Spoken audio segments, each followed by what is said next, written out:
Hi, this is Daniel Alpine, animation historian, and welcome to a new episode of Animation Memory Lane. In 1996, Walt Disney Feature Animation would release what is still considered one of their darkest and most daring films, The Hunchback of Notre Dame. A film that was a bold attempt to push the boundaries of a Disney animated film, and it has since achieved a loyal fan base and is considered an underrated gem. So, as we ring the bells for the movie's 30th anniversary this year, let's learn about the making of it. Before we continue further, please remember if you enjoy this video, give it a thumbs up and to subscribe to the channel. And thank you to everyone who voted for this to be the subject of this video. Now that we're done with the context, let's take a look. Our story starts with 19th century French novelist, poet, and dramatist Victor Hugo. While Hugo studied law, he decided to become a writer instead. In 1831, after close to a decade of writing several novels, he would achieve his first instant success, Notre Dame de Paris. What inspired the book was when Hugo saw that the word fate was carved into a stone wall in the church bell tower. For those who haven't read the book, it basically tells the tragic story of the deformed bell ringer Quasimodo, the mysterious gypsy woman Esmeralda, and Dom Claude Frollo, the villainous Notre Dame archdeacon. When the book was later reworded in English, it was retitled The Hunchback of Notre Dame in reference to Quasimodo. Since it was first published, the book has been one of the most praised works of 19th century Gothic literature. While the first film adaptation was in 1905, the first notable film version was Universal Pictures' 1923 silent version starring Lon Chaney as the titular hunchback.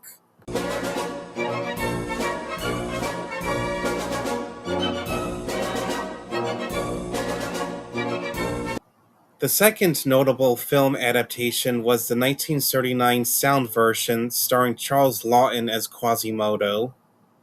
While a few more film adaptations followed, it was probably thought that Disney was the last place to adapt this classic tragedy. But in 1993, executive David Staten had pitched the idea of a Disney animated film adapted from the Hugo classic.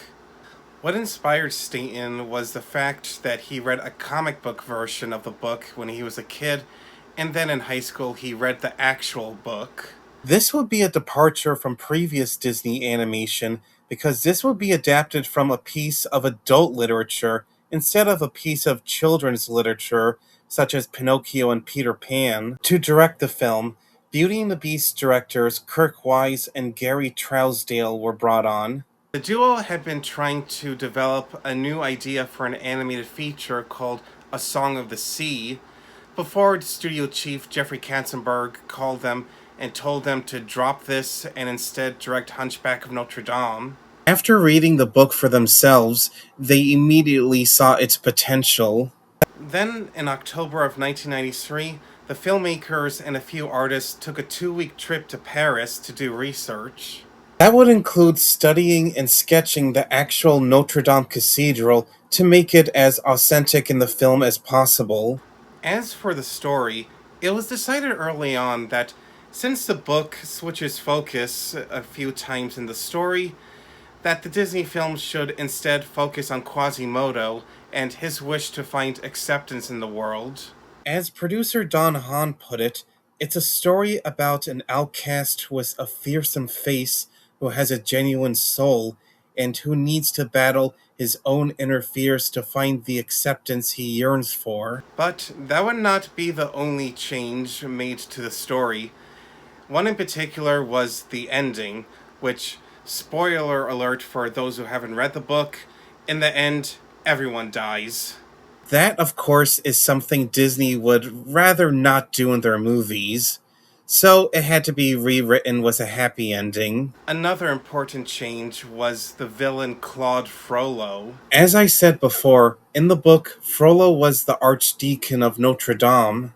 Obviously, Disney did not want to demonize the church, thus, CEO Michael Eisner ordered that the villain have a different position. It was decided to instead make Frollo the corrupt Minister of Justice.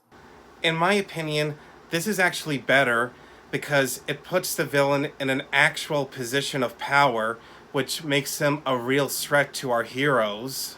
These changes were similar to the 1939 live action version, in which it too had a happy ending, and the villain Frollo was rewritten as the Chief Justice because censorship codes at that time would not allow a member of the church to be portrayed as the villain. Other changes include dropping a few characters and simplifying the story. But the filmmakers wanted to be true to the spirit of Victor Hugo while still making the film appropriate for a family audience. A crucial element the directors wanted to keep in was the torture Frollo feels about being drawn to Esmeralda despite his hatred of gypsies. But now we have to address what's possibly the most criticized part of the movie, the comic sidekicks. It's said that in the original book, Quasimodo treats the statuary of Notre Dame as his friends and he talks to them. This would inspire the Disney artists to come up with the idea of the three wisecracking gargoyles, Victor, Hugo, and Laverne, to serve as both the comedy relief and Quasimodo's conscience. While some have called these characters, quote, out of place, I don't actually mind them because I understand that the movie is still for kids, and I don't think they're that annoying. A neat aspect of the characters was that it can be said that they were Quasimodo's imaginary friends, but it still leaves a question mark if they were real or not. For the voices of the Hunchback of Notre Dame, Disney would assemble close to an all-star cast. This would include Tom Hulce as Quasimodo, Demi Moore as Esmeralda, Kevin Kline as Phoebus, Paul Candel as Clopan, Tony Jay as Frollo, Jason Alexander and Charles Kimbrough and Mary Wicks as the three gargoyles. For the music, Disney favorite Alan Menken was brought on board to score the movie and write the music for the songs with his Pocahontas collaborator, Stephen Schwartz. The score has since been considered Alan Menken's best work because of its boldness and emotion. The artistic look of the movie was also to be a departure from the fanciful version of France from Beauty and the Beast, and in this instance, it had to be more grittier to match the story and the setting. The film would also feature heavier use of CGI than the previous films. After 3 years of work, Disney's The Hunchback of Notre Dame was released on June 21st, 1996, to very positive reviews. While its box office wasn't as big as Aladdin or The Lion King, the film would still be a success and become the fifth highest grossing film of the year. In 2002, Disney would release a direct-to-video sequel called The Hunchback of Notre Dame 2, and, well, it's bad. In 1999, Walt Disney Theatrical adapted the movie into a stage musical for Berlin, Germany called Der Glockner von Notre Dame. It would run until 2002, which made it one of the longest running musicals in Berlin. Then in 2014, Disney premiered an American stage version that first ran in San Diego, California, and then in Millburn, New Jersey in 2015. I actually saw the Paper Mill Playhouse production in 2015 and, well, I was not pleased with it. In my opinion, the production's attempt to be closer to the original Victor Hugo book and include songs from the Disney movie did not really work for me. In my opinion, if Disney was to do a new stage version, it should be an English version of the original Berlin production with a few changes to match the movie. But let me tell you a neat story. One of the people that I shared my dissatisfaction with the Paper Mill production was my old history of animation professor at the School of Visual Arts, Howard Beckerman.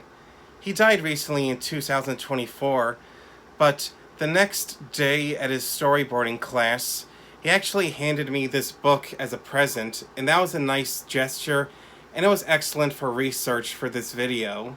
To learn more about the making of Disney's The Hunchback of Notre Dame, please check out my article on my blog, Daniel Alpine's Animation Wonderland. Link is in the description. This is animation historian Daniel Alpine, and I'll see you next time.